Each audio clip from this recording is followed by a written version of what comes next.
I did it with no hands. Let's see if it works. Hard to see it.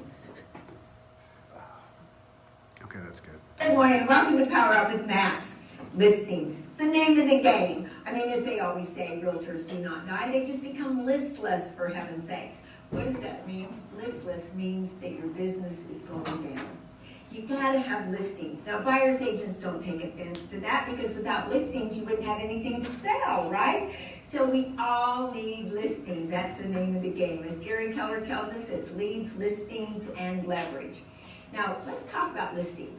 What if you price it right? You know, as the market starts to shift in many ways, and some of you have already emailed me and said that your markets are starting to go down in price a little bit, or they're leveling out. Well, that's when skill is very much needed. And so we've got to price it right when we take the listing. Now, I know that some people say, well, what if we just try it? I don't like that word try, and yet they say that. And what if you just said yes? Why don't we have it at your price for 2 weeks, and then we'll reduce the price in 2 weeks? In fact, I'd like all of you to take 2 of your listings that you have right now. Just take 2 of them and say which 2 absolutely need to get a price reduction. And then go after that price reduction, because I know that you can get it. Now, how will you do that? You just ask for it. You tell them what the market is showing. 2 weeks, no showing says you need a price reduction, and 10 showings and no offer says that you need a price reduction. So you already know now you can reduce the price or find a price that will allow it to sell. Now, either way, you're getting a price reduction, right? Did you hear how I said that? Now, we can reduce the price, or we can find a price that will allow it to sell. Which do you prefer? And then, of course, you can have the natural price reduction of $5,000, that's the normal, or the drastic of 10. Now, that's in low-priced homes. Or you may have the normal of 30 and the drastic of 50,000. See, it depends what price range you're in. It could even be the normal of 100,000 and the drastic of 200,000, depending how many millions that you're in. So you guys know the drill. Don't get caught up and hung up on the prices that I use, because we're all in different price ranges. Just know that listings is the name of the game, and getting those listings sold is what we're after, right? Just having your signs out there don't matter. In fact, when people call and say, hey, I'm calling about your sign, say, you mean our sold signs, right? Or when people go on your website, make certain that you have all the solds in there as well to prove that you don't only take listings, you get them sold. And after all, do you want to have a lot of listings? I do. Do you? She's adorable. She's absolutely adorable. How do you guys feel about that? Listings are the lifeline of your business. Yep. Yeah. The 3 L's, right? Listings, leverage, leads. Yeah. Now, in my first year in business, I maybe had 3 or 5 listings while the rest was buyer heavy. So don't be discouraged by that. In fact, it's a lot easier to start out. You're going to gain a lot more experience working with buyers relationally than you will with sellers, because you can have a relationship with a buyer and then they get excited to hear from you, whereas when you're dealing with a seller, it's all about the bottom line. It's all numbers. Relationship's important to get you in the door and get it signed, but after that it's just business, right? You don't even, the relationship's there, but with a buyer, like, if you are into relationships and you're into people being excited, handing the keys over and stuff like that, they're the greatest. They fed me and filled me up. When I went listing heavy, I noticed that my relational side of who I am, my chemistry, my character, was struggling, because I was constantly having to make hard phone calls, bad phone calls, getting my head bit off, just being a middleman. When you're a buyer's agent, you get to make exciting calls a lot of the times and do exciting things. So even when you're listing dominant and you can't leverage your buyers, just make sure you know how many buyers you're working with and work with them. Like, enjoy those things that they do offer you, and that's excitement of handing the keys over, or at least for me it was. So don't look at it as a negative, but of course we're always trying to acquire listings, because when we have listings, we're able to get more leads, and with more leads, we're able to obtain leverage, which are the 3 L's that Gary Keller talked about so much. Found a cool little video this morning, just 5 minutes. It's about finding your passion, and this is not really necessarily about business or anything else, but we're not necessarily just all about business, and it's important that we have that balance and understanding what our passion is beyond just real estate. So here's this.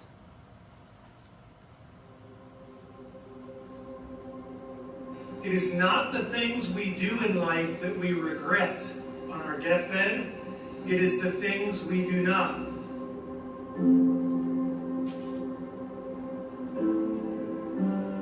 Because I assure you, I've done a lot of really stupid things, and none of them bother me. All the mistakes and all the dopey things and all the times I was embarrassed, they don't matter.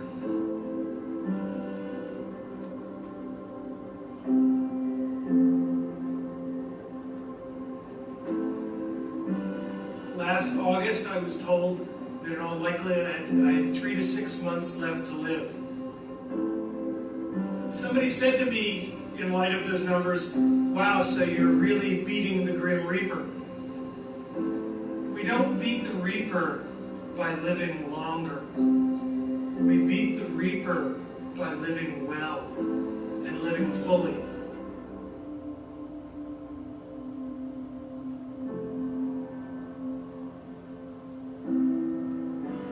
For the Reaper will come for all of us. The question is, what do we do between the time we're born and the time he shows up? Because when he shows up, it's too late to do all the things that you always want to kind of get around to.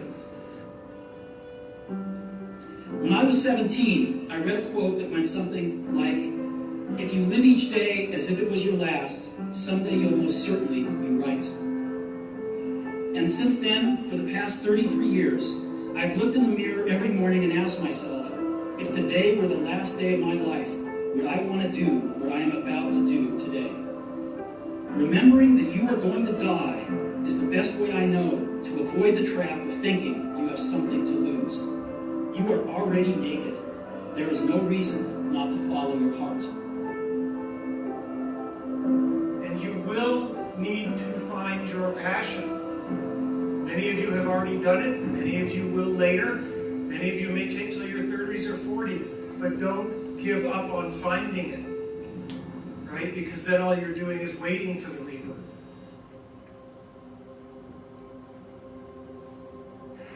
As a child, my parents always told me you can be whatever you want to be. You can do whatever you want to do. But I didn't totally believe it. Yet I went out in the world and I carried myself and I held my head high and I stood there and I looked people in their eyes and I talked to people as if I was deserving of everything that this planet has to offer. I really want to say to children out there and to people who are watching, Confucius said one time, he who says he can and he who says he can't are both usually right. And I want you to keep in your heart, just know that you can. Know that you can. And it is going to get hard, and you're going to want to quit sometimes, but it'll be colored by who you are and more who you want to be. I definitely found that wanting to be an actor stems from wanting to be somebody. I said, I'm not losing. I'm still here, I'm fighting. I'm not losing. When you die, it does not mean that you lose to cancer. You beat cancer by how you live, why you live, and in the manner in which you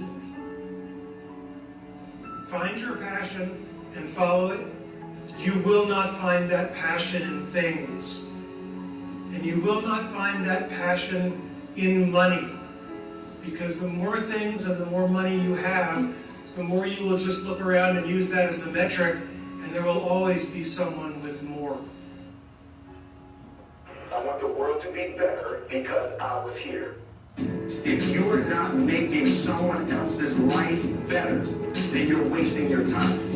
You know, like your life will become better by making other lives better. The first step before anybody else in the world believes it is you have to believe it.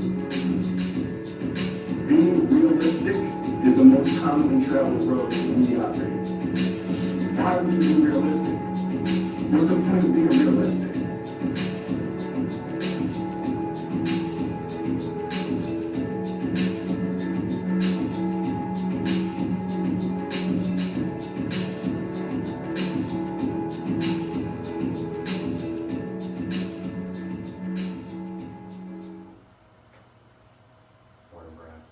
Morning. You want to flip on the lights for me? Excuse me. Morning, Brad. How you doing, man? Good, how are you? Man, you're early. I already had a 7 a.m. in Roy Grande. Oh, there you go. Boy, I love an appointment. Yeah. Oh, well, no, I've got a mastermind group with other business owners. Oh, that's that mastermind you were telling me about. Right on. Yeah. That was very neat. Very cool. Well, thanks, guys, for being here. Power Up video today was on listings. We kind of talked about the importance of listings.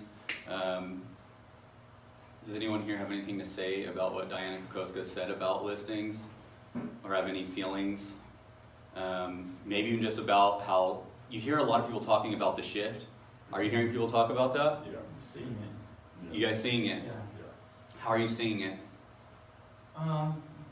Checking comparables Yep. and checking the CMAs, and I'm seeing homes that you think are priced right are just sitting on the market. Days on market. You just said it right there. Longer. One of the biggest. Prices coming down. Yep. One of the biggest indicators to me that a market is shifting is that homes day on market is going to start increasing. Therefore, inventory will start increasing because of the lack of closings that are occurring. Which is also why, yes, having listings are always going to be important, but during a shift, having those buyers, you have the most control in a shifting market. Am I wrong there? You don't have anything to say about that? What respect were you saying? I would say that in the sense that if my listings were sitting for longer, but I had a pre-qualified buyer ready to go, I had more control over a buyer's motivation in being able to purchase a property in 0 to 45 days, True. whereas my motivation isn't going to change if that house is being able to sell or not, unless I'm able to get a price drop. Yeah. And even then, in a shifting market, you still might have a price drop, and it might be too late. Because people have already overlooked that listing, your house. Something that Diana said that's really stuck out to me, and it's something that I use in my business back home. If I went to a listing appointment and someone told me my house is worth $700,000, and I had all the comparables in front of me that said it was worth $650,000, but they wouldn't let me walk out of there without listing it for $700,000. I just might do it. I'd try to get it as low as I could before I actually did it, but I might just do it. But like she said, I did the 2-week principle every time. And before I walked out of there, I reiterated it 3 times and had them repeat it with their mouth or say yes to me, that if 2 weeks we didn't have any showings, or even if we did have showings but we didn't have any offers, that we agreed to drop it to this price. And if there was an issue with that, I said, fine, okay, if in 2 weeks you don't want to drop it that low, how about we drop it to this price? But eventually we're going to get it to where my price is, but I'm going to let them know by the time we get to that $650 where I want it, it might already be too late. That buyer that was supposed to buy it has already purchased something else because they saw a home that was purchased or priced correctly, and now it's too late. So I'm not saying to fear-monger your sellers, but it's our job to be truthful with them. I mean, I'm looking around, and I've only been here for a couple weeks. I'm seeing listing agents that might be listing houses too high just to get the listing at a commission that's too low because they've devalued themselves. We've got a lot of that here. Got a lot of devaluing of themselves. And I can tell you, most of that's going to come from discount brokerages because they don't have proper leadership that are valuing their agents and giving their agents the value that they need in order to go out in the field and be who they are, who they're supposed to be. Does anyone disagree with that or have any comments or questions? No, 100% correct. This is a business, guys. And each day, if you are not feeding yourself, you aren't feeding your business. If you are working for a brokerage that isn't somehow trying to feed you or grow your mind, you are shrinking your mind and therefore shrinking your business, and you will not be able to provide the value to these clients that you're working with. That's why people are going to devalue themselves so fast, because their brokerage hasn't let them know their value or their worth, and they're not giving them the value to make them better. So yeah, they'll go to a listing appointment and take it at 2%. Why? Because they don't know their value and they don't feel valuable. Because if you felt valuable, you would absolutely, you wouldn't do it. Because you would know what you're worth. And that's the attitude that we have to go out there with. Yeah, it's fine to cut a deal. Absolutely fine. So It's equally fine to walk away. It's equally fine to walk away because you know your worth. Exactly. That's going to be empowering to yourself. Yeah. Amen. And it's more than just business, guys. This translates to all elements of life. I love real estate so much because it gives you an opportunity to, everything you learn in real estate, it's such a relational business, you translate it to your personal life, your life outside of your business. That's why I want to empower people here. I mean, you empower your real estate business, I promise you, you will empower your life outside of it. It's just hand in hand. They go hand in hand. So yeah, that's just my 2 cents on listings and everything else. I don't have a problem if a seller wants to list their house too high, but I make dang sure, even if I'm not writing it out myself and having them sign it at the bottom, if it's on a white piece of paper like this, I have went into an appointment with just this. In fact, my first 10 or 15 listing appointments, this is all it was. Because I wanted to go and talk to them, I wanted to get to know who they are first, and I didn't want them to feel like I'm pressuring them. I want them to list with me. I'm not going to make them list with me. But I'm going to provide my value up front, show them who I am, let them know, but then let my actions speak a lot louder than my words. Because a lot of realtors around here, it's just a lot of this. Yeah. But they devalue themselves, and their actions prove what they're worth. And it's a 2% commission. We're not going to have that here. We are not going to have that here. Because when we do that, we don't only compromise ourselves, we compromise our industry. Our local real estate industry is compromised every time an agent goes out there and devalues themselves or doesn't make sure they're valuable enough to go out and realize what they're worth. At least 2.5%. If you're not worth 2.5%, you're in the wrong business. Yeah, right. Plain and simple. If you're not worth 2.5% of a listing price or a purchase price of a home, you are in the wrong business. Go get an hourly job. Yeah. That's how I feel, and I'm not really ashamed of that at all. And you guys shouldn't be either. And it's not in a proud sense. You're not letting off a proud sense of yourself when you go in and you let your client know what you are doing and for what price you're doing it at. But you have to go in knowing why you're worth that, because they're going to ask you, why are you worth that? And if you don't have that in your brain, you will discount yourself every single time. So make sure before you go into a listing appointment, I'd recommend on a daily, weekly, why are you worth the commission that you're asking for? What are you providing? And if that list is short or it's not long enough, let's figure out a way to make it longer. How do you make yourself better to make yourself more valuable? Therefore, it's easier to go to a listing appointment and make yourself feel justifiable for getting at least 2.5. I think we're all worth 3%. Personally, Yeah. I think we are all worth at least 3% on the listing side. Especially the listing side. Yep. Yes. 100% agree. Especially the listing side. 100% agree.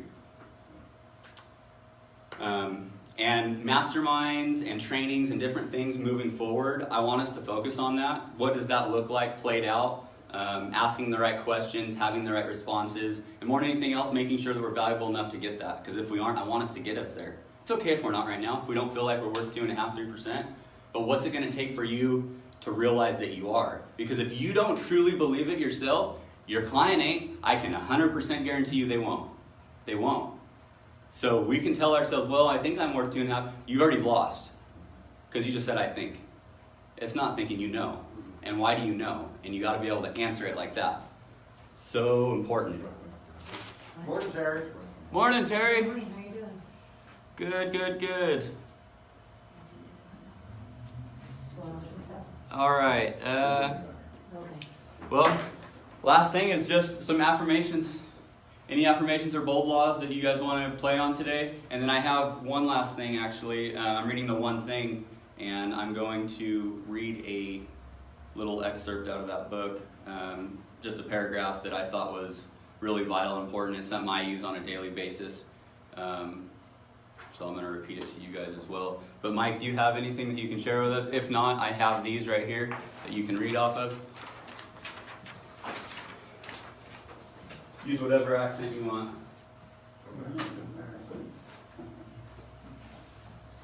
with this power? Yeah, Is he power up. ever? He's gonna do it every morning at 9, except on Tuesdays because of caravan. Every morning at 9. Oh, Every okay. morning at 9, Monday, Wednesday, Thursday, Oh, Friday. good, yeah. So every morning at 9, Yeah. right here, okay. Is he gonna be streaming it? Yeah, he streamed it yesterday. He did his I- first I one like the yesterday. streaming. Yeah. So Okay. he's got it on his phone right there. Yeah. Okay. Yeah.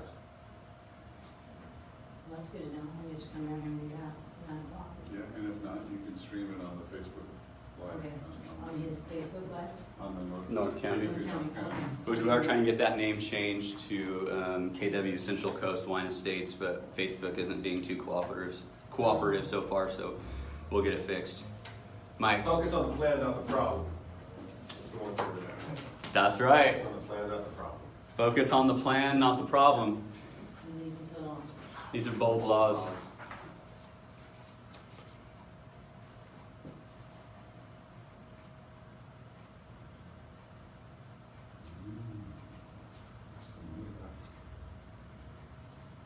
Don't mistake movement for achievement. That's a good one. That's a big one. I learned that. Share it. Say it, Terry. It She said, said. don't mistake movement for achievement. That's right. We can get really good at getting busy, but not productive. I think we're all guilty of that. It's human nature. A lot of us just want to feel busy, but making sure that we're purposeful and intentional on an hourly basis with our goals are going to keep us aligned. So we're not busy, we're more productive than anything. Being busy is okay if there's productivity in there, but there is a big difference. So that's a great one. Michael? Sir. Oh, not Michael.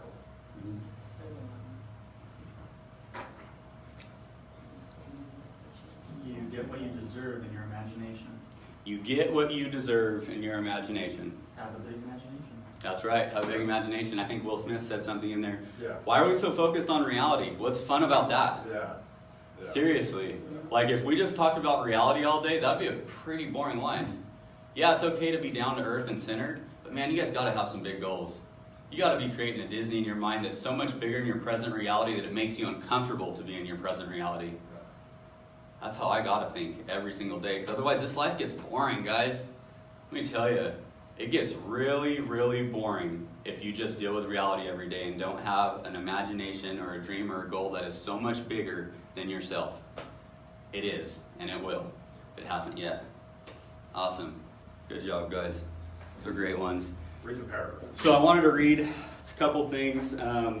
Gary Keller, you guys know that he stepped down as CEO, right? Yeah. He stepped down, and the reason that he stepped down was because his one thing was he needed to hire 14 new people to put in the right places to grow this company to the extent that he wanted to grow it to. Which, I mean, to me, it's kind of mind-blowing, but he narrowed his thinking. He had so many goals. I mean, imagine opening a brokerage that is, at this time, regional, starting to become nationwide. He had so many goals, but yet he narrowed everything down to the one thing that he had to do is get out of his own way and hire the 14 people that he needed. It says in here, his coach, Gary Keller's coach, Jesus needed 12, but you're going to need 14. And I think in the same way, in our own businesses, we all have that, right? I don't necessarily have a certain number in my head, but you guys can all have a certain number. Looking at your strengths and your weaknesses, you're going to know how many people that is for you, or what that is. But I thought that was really neat. But right here, he said, so in an effort to help them succeed, talking about the 14 people that he hired and that he was now coaching, I started shortening my list. If you can just do 3 things this week, if you can just do 2 things this week.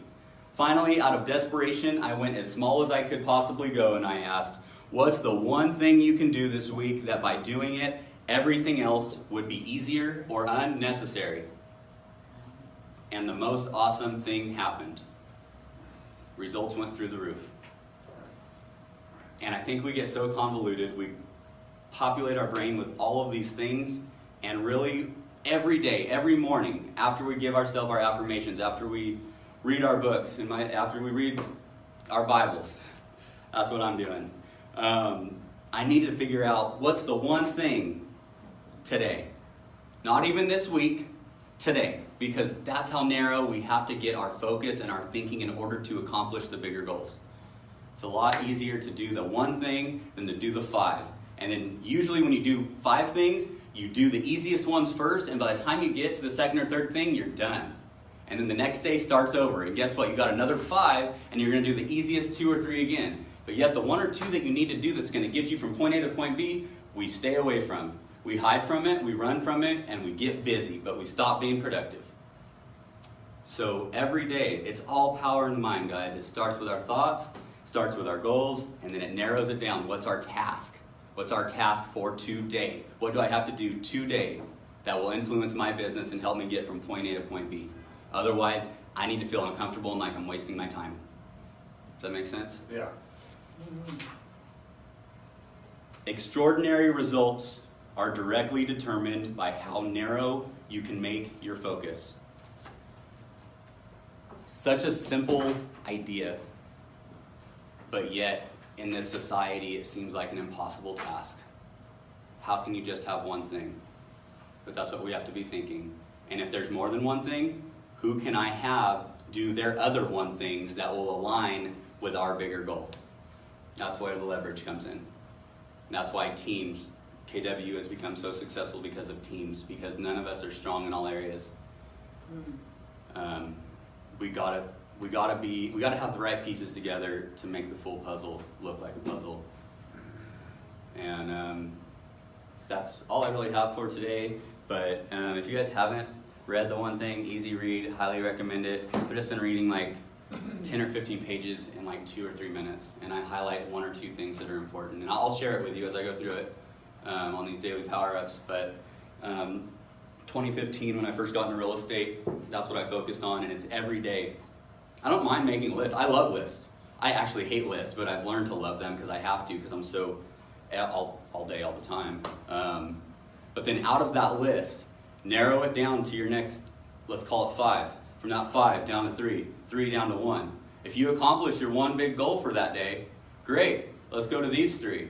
But keep that and then let it grow with you every single day. You guys got to go back to it, because if we don't go back to it and realize that one thing, we're just going to get distracted and not do it. That's all I got for today. Thank you for watching. Tomorrow are we doing it tomorrow? Yeah. Power Up tomorrow between 9 and 9:30. A little bit late today, I apologize for that, but thank you for watching and talk to you guys soon. Have a blessed day.